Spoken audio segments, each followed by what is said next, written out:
Shalom jemaat yang dikasihi Tuhan. Hari ini kita ada di dalam program Malam Teduh episode ke-58. Sebelum kita mendengarkan renungan malam hari ini, mari kita berdoa. Tuhan Yesus, saat ini kami kembali datang untuk diam sejenak meneduhkan hati kami. Engkaulah yang selalu kami rindukan di setiap hati kami. Biarlah renungan ini dapat menjadi rema dalam kehidupan kami. Amin.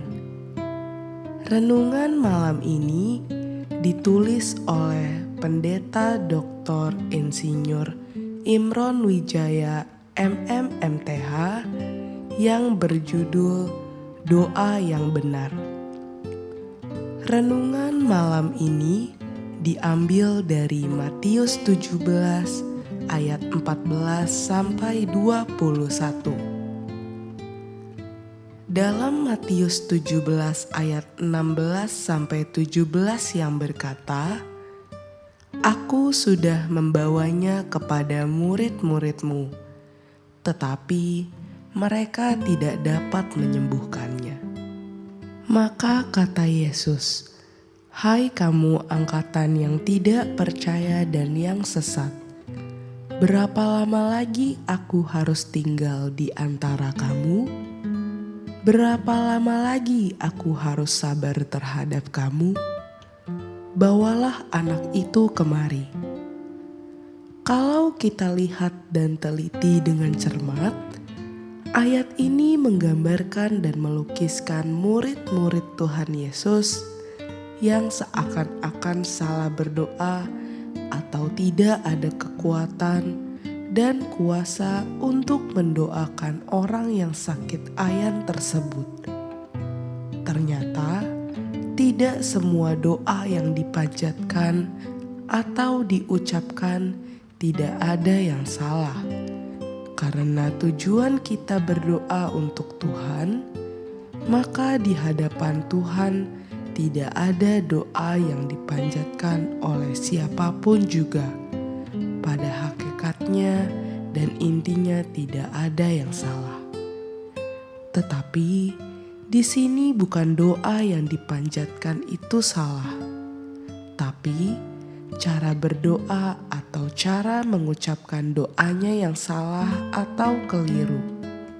Dari peneguran Tuhan Yesus kepada murid-muridnya, "Hai kamu angkatan yang tidak percaya dan yang sesat," mengingatkan kita juga bagaimana seharusnya kita berdoa atau bagaimana cara berdoa yang benar.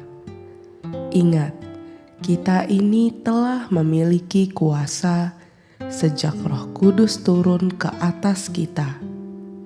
Seperti yang terdapat dalam Kisah Para Rasul 1 ayat 8.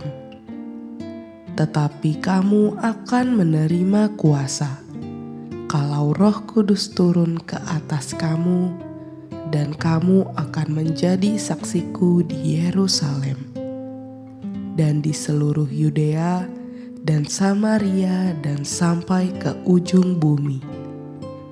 Maka dari ini kita harus berani untuk melawan tipu daya dan kuasa iblis, setan, dan kuasa kegelapan.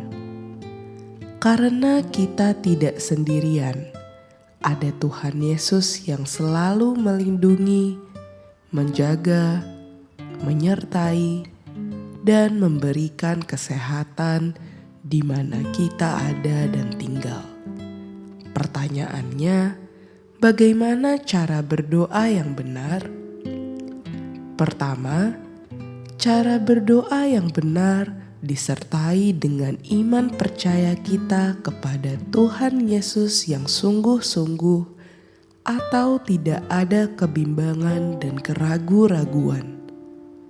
Di sini kita harus mantap percaya dan yakin Tuhan Yesus sanggup menolong, membantu, dan memberikan jalan keluar dari segala penyakit, masalah, persoalan, dan tantangan hidup yang kita hadapi atau orang lain hadapi.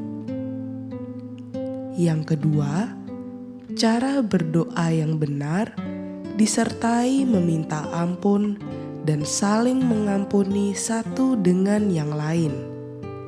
Di sini sangat ditekankan kalau doa kita mau dijawab, maka kita tidak boleh ada musuh, kebencian, permusuhan, saling mengutuk, akar pahit, sampai kepada dendam. Ini yang sangat menghalangi doa kita dijawab Tuhan.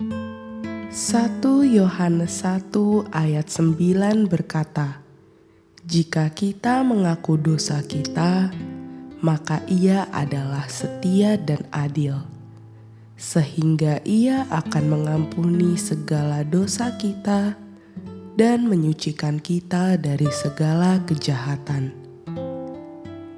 Yakobus 5 ayat 16. Karena itu, hendaklah kamu saling mengaku dosamu dan saling mendoakan, supaya kamu sembuh. Doa orang benar bila dengan yakin didoakan, sangat besar kuasanya. Dari 2 ayat yang kita baca dan kita lihat, maka kita sudah paham dan mengerti tanpa pengampunan dan mengampuni kesalahan kita dan orang yang bersalah pada kita, saya percaya doa kita tidak akan didengar oleh Tuhan Yesus, sama seperti dalam doa Bapa kami. Ketiga, cara berdoa yang benar disertai dengan motivasi yang tulus, yang mempunyai pengertian.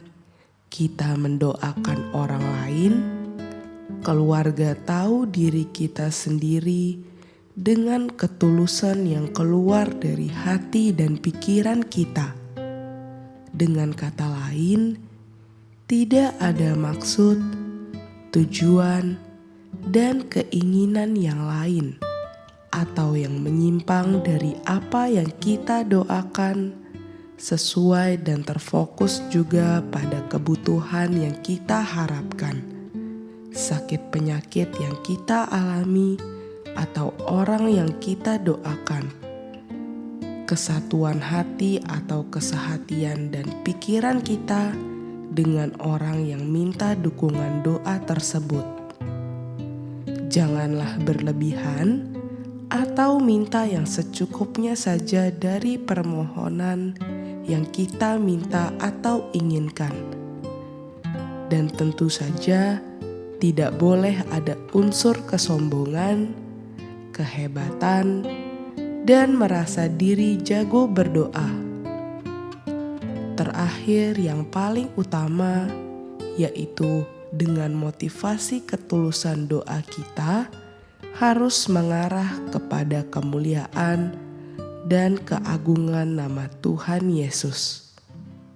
1 Korintus 2 ayat 9. Yang terakhir, cara berdoa yang benar disertai dengan meminta pimpinan dan bimbingan, petunjuk dan arahan dari Roh Kudus.